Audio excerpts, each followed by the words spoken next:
A person's future is not decided by their circumstances. It is decided by their perception. History proves it again and again. Oprah Winfrey was born into poverty.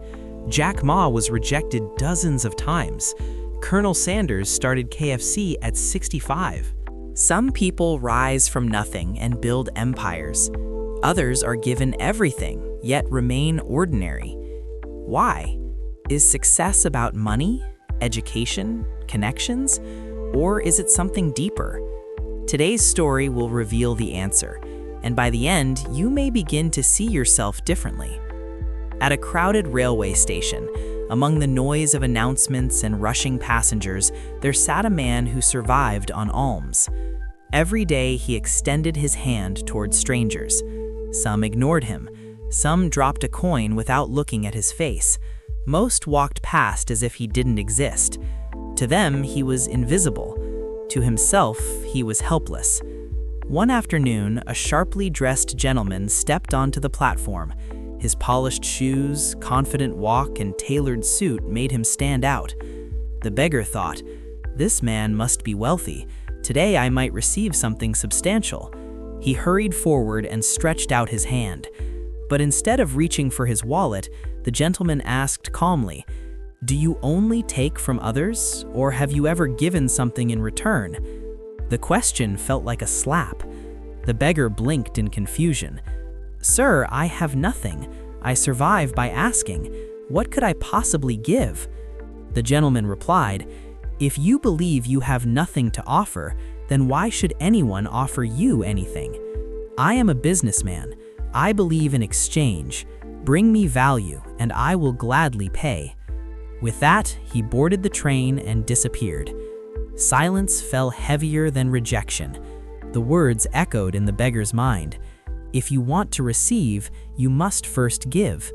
He had begged for years. No one had ever challenged him this way.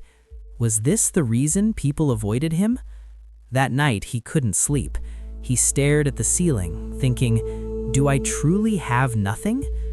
2 days passed. He did not stretch out his hand. He simply observed. On the third day, he noticed wildflowers growing beside the railway tracks, bright, colorful, alive. An idea sparked. What if I offer something first? He carefully picked a few flowers and returned to his usual spot. When someone handed him a coin, he smiled and gave them a flower in return. Something unexpected happened. People paused. They smiled back. Some even thanked him. The coins began to increase. When he ran out of flowers, the donations slowed. That was the moment he understood. People don't like charity, they like exchange. Days later, the well-dressed gentleman appeared again, seated by the train window. The former beggar approached confidently. "Sir," he said, holding out flowers, "today I have something to offer. If you give, I will give too." The gentleman handed him money and accepted the flowers. A faint smile crossed his face. "You have learned," he said. "You are no longer just someone who asks, you are someone who trades."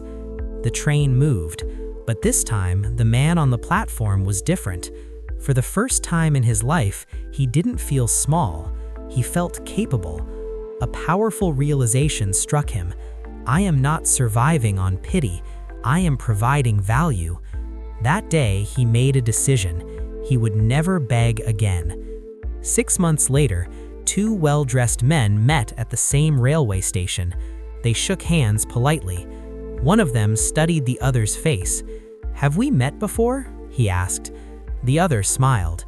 "Yes, right here, twice." Recognition slowly dawned.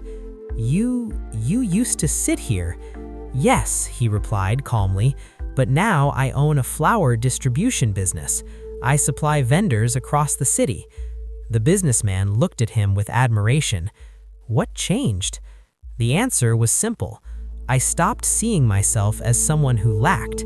I started seeing myself as someone who could offer. The truth is simple.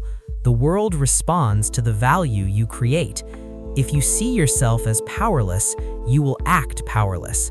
If you believe you have nothing, you will offer nothing. But the moment you recognize even a small ability, a skill, a service, an effort, your life begins to transform. Success is not reserved for the rich. It is reserved for those who understand exchange. Give first, then receive. Your future does not change when your money changes. It changes when your mindset changes. And when that happens, everything else follows.